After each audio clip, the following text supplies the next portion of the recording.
Ladies and gentlemen, welcome back to Driven Wyld. Today we are talking about dollars to mile ratio on Veho. So one of the things that every gig worker must understand is the concept of the dollars to mile ratio. How much money are you going to be making for the amount of miles you're going to be driving? It works a little bit different on Veho than that of Doordash, UberEats, or Grubhub, and while some routes seem good, there are times when it really is not. Almost like a wolf in sheep's clothing. So with that said, I want to go over everything you must know about determining the dollars to mile ratio on Veho, what they tell you versus how it actually is, and everything in between. But before we do that, let's go over a quick disclaimer. The content of this video does not contain and is never intended to be legal, business, financial, tax, or health advice of any kind. This video is for entertainment purposes only. It is advised that you conduct your own research and consult with qualified professionals before applying anything you find online. I also want to be clear that the content that I'm going to be going over in this video can be considered market dependent, and what applies to me in my market may not apply to you. So with that said, let's get started. Step 1. How far are you from the Veho warehouse? So the first thing that you should do is find out the address of the Veho warehouse, go into Google Maps and see how far away you are from that location. Make sure you notate exactly how many miles that is from you, and we can go from there. Step 2. How far is the warehouse from the general area of the delivery route? So using the Veho warehouse address as a start point, and then as the end point, you use the town in which it ends. I know it doesn't give you specific addresses from the start, but they will give you a town name in reference to the actual route, and it will serve as a general guide. A shortcut that you can use is using your starting location, usually your home, then use the warehouse as a waypoint, and then utilizing the location in question as a final destination. And use the mileage total of all of that as a guide. Step 3. How much does this route pay? Routes that are larger in size usually take more time, but have more miles, while as a route that is smaller in pay has less miles and takes less time, and the ROT is better. But that may not be a good reason to take some of these routes, because the mileage wouldn't cover the cost, which may be a bad sign for you, but we'll go over that later on. Step 4. What is the ratio? If the ratio of the dollars that you're going to be making versus the miles you're going to be driving is greater than $2 to 1 mile, that's a good route. You should definitely stick with that. If it is less than $2 a mile, but more than $1 a mile, it depends on how far away the route is in comparison to returning to your home. If I'm going to take a route that is like, let's say $1.50 a mile, I want to be able to kill as much of the deadhead miles with other gig apps like UberEats, Doordash, Grubhub, Instacart, etc. And I don't want to spend all day long getting back to my general area. But if it's less than $1 to 1 mile, then it is never under any circumstances worth keeping,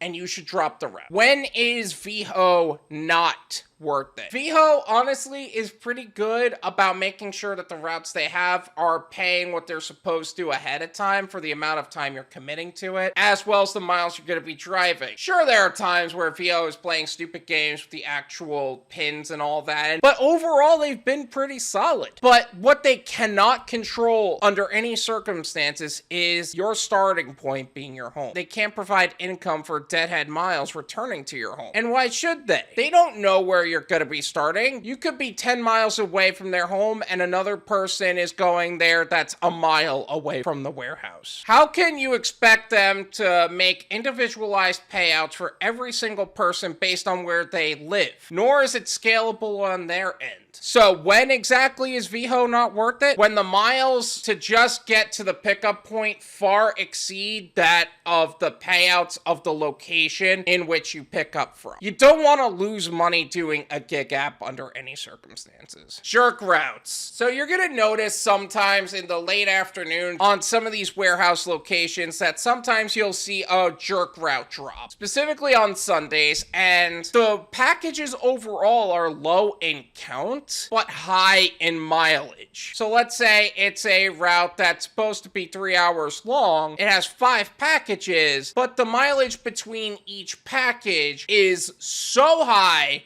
it doesn't make sense. That's called a jerk route. And honestly, you should definitely avoid those entirely. I almost never see a circumstance where those type of routes pay the way they should. But that's me specifically. If you like those routes, great. Me personally, I wouldn't. Did I miss anything? Is there something else about the dollars to mile ratio on Veho that I have yet to cover in this video? Let me know in the comments. Let's make sure that anybody and everybody knows everything they must know about the dollars to mile ratios in terms of Veho specifically, so that way we can make the most amount of money in the least amount of time in the safest possible way, financially and physically. Thank you so much for watching. I really appreciate it. As always, make sure to hit the like button, subscribe if you're new, and I'll see you guys next time. Peace.